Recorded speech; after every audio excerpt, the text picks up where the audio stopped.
بسم اللہ الرحمن الرحیم۔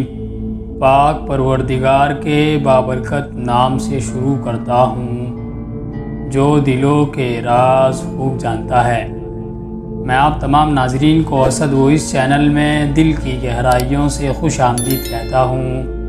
ناظرین، واقعات کے سلسلے میں آج کا ہمارا واقعہ ہے شب معراج۔ محترم عزیز دوستو، یہ ویڈیو مختلف پارٹس پر مشتمل ہوگی۔ یہ ویڈیو کا پہلا حصہ ہے۔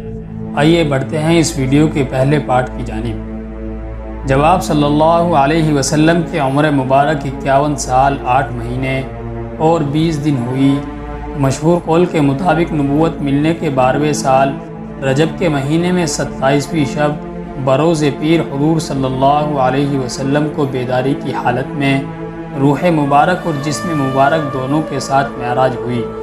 علماء اکرام کے نزدیک مسجد حرام سے مسجد اقصیٰ تک جانے کو اسراء کہتے ہیں اور مسجد اقصیٰ سے سدرۃ المنتہا تک جانے کو معراج کہتے ہیں۔ معراج کے واقعے میں حضور صلی اللہ علیہ وسلم پہلے مسجد الحرام سے مسجد الاقصیٰ تشریف لے گئے، پھر وہاں سے آسمانوں یہاں تک کہ سدرۃ المنتہا بلکہ اس سے بھی اوپر اللہ تبارک و تعالیٰ کی بارگاہ میں حاضر ہوئے۔ معراج سے پہلے حضور صلی اللہ علیہ وسلم پر صرف 2 نمازیں فرض تھی، ایک دن کے شروع میں فجر کی نماز، دوسری دن کے آخری حصے میں مغرب کی نماز۔ جب سورج اپنی روزانہ کی مسافت طے کر چکا اور دنیا والوں سے اوجھل ہو کر مغرب کے کنارے ڈوب گیا تو حضور صلی اللہ علیہ وسلم کا آسمانوں پر جلوہ افروز ہونے کا وقت آیا۔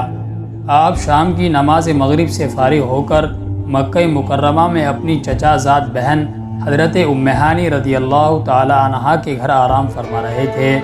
نیم خوابی کی حالت تھی کہ اچانک گھر کی چھت پھٹی اور چھت سے حضرت جبرائیل علیہ السلام نیچے اترے۔ آپ کے ہمراہ اور بھی فرشتے تھے۔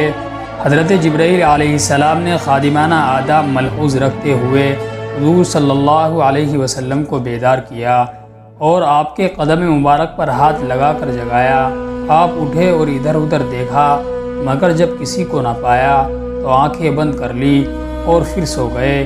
دوبارہ حضرت جبرائیل علیہ السلام نے آپ کو جگایا اور حتیم میں لا کر آپ کے سینے مبارک کو چاک کیا اور قلب مبارک کو سونے کے ایک بڑے طشت میں آب زمزم سے دھویا اور اس میں ایمان و حکمت اور تجلیات الہی بھر کر اس کے اصل مقام پر رکھ کر سینے مبارک کو درست کر دیا اور دونوں شانوں کے درمیان مہر نبوت لگائی جو آپ کے خاتم النبیین ہونے کی ظاہری علامت تھی، اور آسمانوں کی سیر کی آپ کو خوشخبری سنا کر اس کے لیے آپ کو تیار کیا۔